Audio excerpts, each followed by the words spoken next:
လိုက်အတွေ့အကြုံ2နှစ်3နှစ်အရန်အလုတ်လျှောက်ရခန့်နေတဲ့အချိန်မှာရတဲ့အလုတ်ကိုဝင်လို့ရတယ်အဲ့ချိန်မှာအလုတ်ကိုဟိုအလေးထားရမယ်တန်ဖိုးထားရမယ်ဒီအလုတ်ရဲ့စီကံတွေလိုက်နာရမယ်ဒီလိုအခက်အခဲတွေရှိတယ်အဲ့အချိန်မှာဒီ main ကလေးတယောက်တို့ကသူတို့အချိန်မပေးလို့သူတို့ဦးစားမပေးလို့ဆိုတ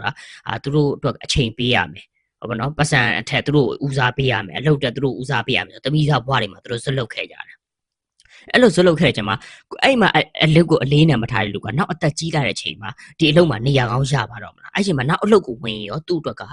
အလုတ်ပေါ်မှာအာယုံစူးစိုက်မှုမရှိအတွေ့အကြုံမရှိနားလည်မှုမရှိဘဲနဲ့ဒီတယောက်ဒီတိုးတက်မှုရှိပါတော့မလားအဲ့တော့ main ကလေးတွေကတမိသားဖြစ်တဲ့ဘဝမှာသူတို့အချိန်ပေးရဖို့ပဲတည်တ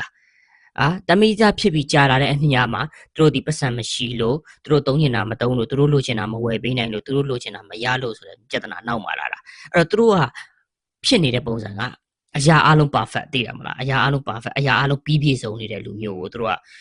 ရှားနေရတကယ်လောကမှာရောဖះတောင်အရာအလုံးပြီးပြည့်စုံလို့လားကျွန်တော်ဖះမပြောနဲ့ပြောရရင်တော့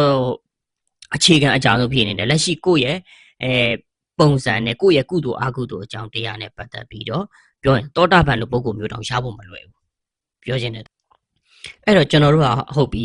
ကျွန်တော်အချိန်ပေးပြီထားတော့အချိန်ပေးတော့ရောကျွန်တော်တွေးကြည့်လိုက်အဲ့တော့ကျွန်တော်သမီးစားတက်တန်မှာအစာပိုင်းရတာတီတီတတာချစ်ချစ်ခေခေနဲ့ပြောတကယ်သမီးစားတက်တန်ကြာလာတဲ့များ2လ3လလောက်ကနေစလာပြီးတော့တကယ်ပြောစရာပါရှိတယ်ဟိုအကြောင်းပြောဒီအကြောင်းပြောဟိုလူအကြောင်းပြောဒီလူအကြောင်းပြောဒါနဲ့ချိန်ကုန်တာတကယ်အဲ့ဟိုလူအကြောင်းပြောဒီလူအကြောင်းပြောနေတာအာကုသို့ဖြစ်မလို့လားဟိုကလူကမကောင်းလို့ဒီလူကဘလို့ဖြစ်တာဟိုလူကဘလို့ဖြစ်တာယောက်ျားလေးတွေအဲ့ဒါကိုထိုင်နားထောင်ပေးနေရတယ်တကယ်ကိုယ့်အတွက်အကျိုးရှိတာဆိုတော့ကိုယ့်အတွက်ပြောသူမြတ်အကြောင်းနေစိတ်ဝင်စားတယ်အဲ့ကြထားအဲ့မာတွေဘာတွေထပ်ပါလာလဲဟိုကောင်မလေးရဲ့ရီးစားဘလို့လုတ်ပေးတာဒီကောင်မလေးရဲ့ရီးစားဘလို့သူတို့အကုန်လုံးတိုင်းရှင်လာကြတယ်ဟိုလူရီးစားကလုတ်ပေးတာဟိုလူရဲ့ယောက်ျားကဘလို့လုတ်ပေးတာဒီလူရဲ့ဒီကောင်မလေးရဲ့ယောက်ျားဘလို့လုတ်ပေးတာဆိုတော့အဲ့ချိန်ကျရင်ဘလို့ဖြစ်လာလဲဆိုတော့သူတို့လုတ်ပေးတယ်ဆိုတော့သူတို့ကဘလို့အခြေအနေမှာဖြစ်သွားလဲဟုတ်တယ်မလားသူတို့ရဲ့မိဘ background ကြောင့်လားသူတို့အဲ့ဒါမျိုးသူတို့မကြည့်ဘူးသူတို့လိုချင်တာပဲတည်တယ်လူတယောက်ကတကယ်မျိုးကိုမရရင်ဒီလူအတုံးမကြလို့ထင်တာကွာကိုဒီပစ္စည်းလိုချင်တယ်ဒီပစ္စည်းလိုချင်တော့မရရင်ကိုရဲ့ရီးစားအတုံးမကြဘူးလို့သူတို့သတ်မှတ်တာကိုကောဒီပစ္စည်းရဖို့ကံပါလားဆိုတာရှိတယ်လူတယောက်ကချမ်းသာခြင်းဆင်းရဲခြင်းဆိုတာကကိုကံနဲ့လည်းဆိုင်တယ်သိလားကိုရီးစားလုံနိုင်မလုံနိုင်နဲ့မဆိုင်ဘူးအဲ့ဒါတခါကျကျွန်တော်ဗုဒ္ဓဖရာဟောထားပြီးသားလူဆိုတာချမ်းသာခြင်းဆင်းရဲခြင်းကိုလုပ်ခဲ့တဲ့ကုသိုလ်ကံနဲ့ပဲဆိုင်တယ်ကိုကကုသိုလ်ကံကောင်းရင်ကိုရမယ်ကုသိုလ်ကံမကောင်းရင်ကိုမရဘူးဒါအဖြစ်ရှင်းရှင်းနေပဲကိုကုသိုလ်ကံနေပဲသက်ဆိုင်တဲ့အရာကြီးတစ်ခုပေါ့နော်အဲ့ဒါသူတို့ဖြစ်လာကြဒါဆွဆွပြောလို့ပေါ့နော်အချိန်ပေးတော့ပေးလို့အချိန်ပေးပြီးတဲ့အချိန်ကျတော့သူတို့အချိန်လဲပေးရမယ်လိုချင်တာလဲဝယ်ပေးရမယ်သူတို့အရာအားလုံးကိုသူတို့လိုချင်တာသူတို့မှပြောတော့ရောင်ရမ်းတဲ့နေမှုမရှိဘူးကိုနဲ့သက်ဆိုင်ခြင်းမသက်ဆိုင်ခြင်းဆိုတာကိုလိုချင်တာကိုပဲသူတို့ဦးစားပေးတယ်ကိုရဲ့အတ္တကိုပဲကြီးတဲ့အခြေအနေဖြစ်နေတယ်ပေါ့နော်အဲ့တော့ဗျာသူတို့ကဘယ်လိုပုံစံဖြစ်နေလဲဆိုတော့သူတို့ရဲ့အတ္တကိုကြီးလာတယ်သူတို့လိုချင်တာသူတို့ဖြစ်ချင်တာပဲသူတို့တိလာတယ်ဒါပေမဲ့သူတို့ကအဲ့ဒါကိုသူတို့ရပိုင်ခွင့်တစ်ခုပေါ့နော်လုတ်ပိုင်ခွင့်တစ်ခုဒါဒီစစ်မှန်တယ်တရားမျှတာတယ်အကုသို့မဖြစ်ဘူးဆိုပြီးတော့သူတို့စိတ်ထဲမှာထင်လာတယ်တွေးလာတယ်ပေါ့နော်အဲ့တော့သူတို့ပြောရမယ်ဆိုရင်များတော့ဘလိုမျိုးပေါ့နော်သူတို့ရဲ့ရီးစားသူတို့ရဲ့အိမ်တောင်ဘက်ပေါ်ကိုအတ္တကြီးလေအနိုင်ယူလဲဆိုရင်ဥပမာပြောချင်တဲ့တော့သူတို့ကအခုမှတနေရာနဲ့တနေရာပေါ့နော်ဥပမာဆိုကျွန်တော်ရှေ့ပိုင်းမှာပြောခဲ့တယ်လို့ပဲဥပမာပြောရင်လည်းယောက်ျားလေးကအခုစုလီမှာလှုပ်တယ်သူကမြင်နေကုန်မှာအဲ့တော့နေ့အလောက်ကပဲချိန်ဆင်းလဲအလောက်က6နာရီဆင်းတယ်6နာရီဆိုရင်6နာရီ5မိနစ်ဆိုရင်နေ့မြင်နေကုန်ရောက်အောင်လာရမယ်မလာရင်ပြဿနာရှာပြီအဲ့တော့ပြောချင်တာကဒါမျိုးဥပမာပေါ့နော်ဒါမျိုးဆိုတာဖြစ်တတ်နိုင်လားပေါ့နော်နေ့စုလီကနေရုံစင်ချိန်ကားပိတ်တယ်ကျွန်တော်စုလီကနေမြင်နေကုန်လာဖို့ဘလုံးမှ5မိနစ်10မိနစ်ဆိုတာမဖြစ်နိုင်ဘူးအခက်မသိရင်အနည်းဆုံး45မိနစ်တနားကြာတဲ့ခရီးကိုနေ9မိနစ်တွင်ရောက်အောင်လာရမယ်မလာဘူးဆိုရောက်ရင်ပြဿနာရှာပြီဖုန်းဆက်ပြီးပြဿနာရှာတယ်ဟိုကကားပေါ်ပါကြက်ညက်ဒုက္ခတွေရောက်ဒါကျွန်တော်ဒါကိုပြောပြတာဆိုတာကျွန်တော်မှာအပိတ်ဆွေအပေါင်းတွေအများကြီးရှိအဲ့ထက်ကဒါပေါ့ဖြစ်ပြနေတာလေးဒါလက်တွေ့ဖြစ်ပြနေတဲ့ဟာလေးတွေကိုပြောပြတာအဲ့တော့ तू အဲ့လိုမျိုးကားပေါ်မှာပြဿနာရှာခံရဟိုတယောက်ကလုံးဝအိုက်မယ်အစာပိုင်းကတော့ तू ဒီးခံတယ်နောက်ပိုင်း तू ဘလို့ဖြစ်စိတ်တွေညစ်လာ तू ရှောင်းလာဆိုတော့ပဲဟိုလိုမျိုးရှောင်းတာမဟုတ်ဘူးလုံးဝတိတ်ဆိတ်သွားတယ်လုံးဝတိတ်ဆိတ်သွားတယ်အတက်မဖြစ်တော့ဘူးအဲ့တော့ तू ရဲ့ဟာကအကြောင်းမရှိပြဿနာရှာနေတယ်လို့ဖြစ်သွားတယ်တကယ်တော့နားလည်မှုရှိရမယ်ကိုချင်းစာမှုရှိရမယ် तू လည်းအလုံးလုံးနေတယ် အလုပ်ပင်ပန်းမှုရှိတယ်ကိုလည်းအလုပ်လုပ်နေသူလည်းအလုပ်လုပ်နေကိုလည်းအလုပ်လုပ်နေသူဖြစ်ချင်တာကိုပဲဦးစားမပေးနဲ့ဖြစ်နိုင်လားဖြစ်တင်လားမစင်စားဘူးအဲ့တော့သူတို့ကဘာလဲဆိုဖြစ်တင်ဖြစ်ထိုက်လားဒါဒီဖြစ်နိုင်တဲ့အရာလားဆိုတော့မစင်စားပဲနဲ့သူတို့ဖြစ်ချင်တာအဓိကပဲအဲ့တော့နေစုလီယာနေမီဒီယိုနဲ့9မိနစ်တွင်ရအောင်လာခဲ့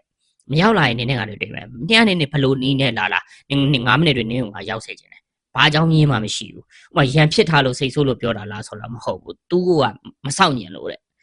ဓိကမဆောက်ညင်ဘူးနင်းရောက်အောင်လာခဲ့ဒါမျိုးမလာရင်အဲ့မှာရောက်လာရင်ပြဿနာတွေဖြစ်ရန်တွေဖြစ်ကြရိုက်နှက်ရောက်အောင်မလားဆိုဖောင်တိုင်းဆိုပါရီပြင်းတာတွေအစားရှိတယ်ဖြစ်တင်လားလို့စဉ်းစားကြည့်ဒါဒီဘလောက်ကြီးထိသူ့ရဲ့အတ္တကြီးလဲသူ့ရဲ့အာကုသိုလ်စိတ်ပေါ့နော်ဒီလိုဒေါသဖြစ်နေတော့ဒါအာကုသိုလ်ဖြစ်နေပြီငါကြီးစားမို့ဆိုပြီးတော့ငရဲအပ်ပြီးရတယ်ခွင့်လွတ်မယ်လို့မထင်နဲ့အာကုသိုလ်ကလည်းခွင့်လွတ်မယ်မထင်နဲ့ငါကြီးစားမယ်ပြောနေကိုပြောရှိရပြောလို့ပဲတော့တတ်မဲ့ပစ္စည်းတစ်ခုတောင်ကိုဒေါသထွက်လို့မရအောင်အဲ့ဒါတွေဒီသူတို့အမျိုးဖြစ်တာတွေချိုင်ကွယ်အမှန်တရားဆိုတာမျိုးသူတို့ကလက်ခံပြီးတော့စွတ်တို့လက်ခံပြီးတော့ဒါမျိုးသူတို့လုံနေဒီသူမှန်တယ်ဆိုပြီးတော့ပေါ့နော်သူတို့တတ်မှတ်နေကြတယ်ပေါ့နော်အဲ့တော့အဲ့လိုမျိုးတင်းလုပ်တယ်နောက်ပြီးတော့လိုချင်တာဆော့ဆော့ပြောလို့ပေါ့အထင်ကြီးသူ့ဥစားပြီးအလုပ်ထင်းမှာကောင်းကောင်းမလုပ်ရဘူးဆော့ဆော့ပြောလို့ပေါ့နော်ဘလို့ခေါင်းနဲ့သူကနေမှဟွာဖြစ်တာပေါ့နော်သူဖြစ်ချင်တာပဲသူ့စာအချိန်သူ့ကိုစာပြန်ပို့ရမယ်နော်ဘာအနေနဲ့ဟွာလောက်ရမယ်သူစိတ်ကြိုက်လောက်ရမယ်ဟိုဟာလည်းမလုံးနဲ့ဒီဟာလည်းမလုံးနဲ့ဟုတ်တယ်မလားဟိုမှာဘယ်လောက်ထိဆိုးလဲဆိုချို့ဆိုရင်ဟိုမှာကိုဟာကိုပုံမှန်လေးတချင်းဆိုရတော့ပြဿနာရတယ်တချင်းနားထောင်တော့မှဟိုဆိုတာမပြောနဲ့တချင်းနားထောင်ရင်တော့မှဟိုဘယ်ကောင်မကိုစိတ်ကူးရင်ပြီးနားထောင်နေတာလဲဟာတချင်းဆိုရင်တော့ဘယ်ကောင်မကိုရည်ရွယ်ပြီးတချင်းဆိုနေရလဲဆိုတာအသက်လွတ်ကြီးတွေတကယ်တမ်းသူတို့ရဲ့စိတ်ထဲမှာဟိုအကောင်းမမြင်ဘူးဘာမှမဟုတ်တာလေးတခုကိုသူတို့စိတ်ထဲမှာအဖြစ်တခု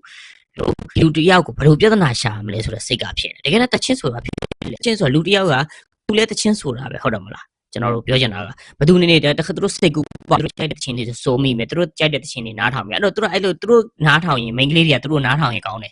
သူကောင်လေးသူတို့ရဲ့အိမ်တော်ဘက်နားထောင်လိုက်ပြီဆိုပြဿနာရှာစရာဖြစ်သွားပြီတကယ်တော့ဖြစ်တင်လားဆိုတော့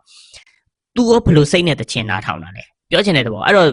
တခုရဲ့ငါတိတယ်ဆိုတော့အဲ့တော့ तू ကိုယ်တိုင်ကရောဒီလိုတချင်းနားထောင်တာတချင်းဆိုတာကဘာ तू ကိုယ်တိုင်ရောတခြားကောင်လေးတယောက်အကြောင်းစိတ်ကူးပြီးနားထောင်တာလားအဲ့လိုမျိုးကြောင့်မလို့ तू စိတ်နဲ့နှိုင်းပြီးပြောတာမျိုးလားဒါမျိုးပုံစံတွေဖြစ်လာပြီပြောချင်တယ်တော့တကယ်တမ်းပြောဒါဒီအတ္တပဲလေဟုတ်တယ်မလားအခုပြီးတော့အခုဆိုရင်ဒီရဲ့ဘိုင်းတွေမှာဖြစ်တဲ့ဗာလန်တိုင်းတွေဒါဗာလန်တိုင်းတွေဟိုတွက်ကြည့်လိုက်ပါနှစ်တစ်နှစ်မှာဆိုရင်သူတို့ပန်းစီပေးစေချင်တာသူတို့အရေးဆိုင်စေချင်တဲ့ဟာတခုလည်းမဟုတ်ဗာလန်တိုင်းနေဘာနေညာနေဟောမွေးနေပါအဆုံးစီနှစ်ဖာတည်ရမလားဟို anniversary နေအဆုံးတာပဲသူတို့အဲ့တော့သူတို့ကလိုချင်တာရှိတယ်ဟုတ်ပြီဒီအတွက်ဒီမလို့ထိုက်တဲ့လောက်ကတော့လုံးမပေးနေတော့မဟုတ်ဘူးပေါ့ဗျာဒါပေမဲ့ရိုးတွေးကြည့်မယ်ဆိုရင်ဘာလဲဆိုတော့ကျွန်တော်တို့လူတယောက်ရဲ့စီးပွားရေးအခြေအနေဘယ်လောက်ခိုင်လဲ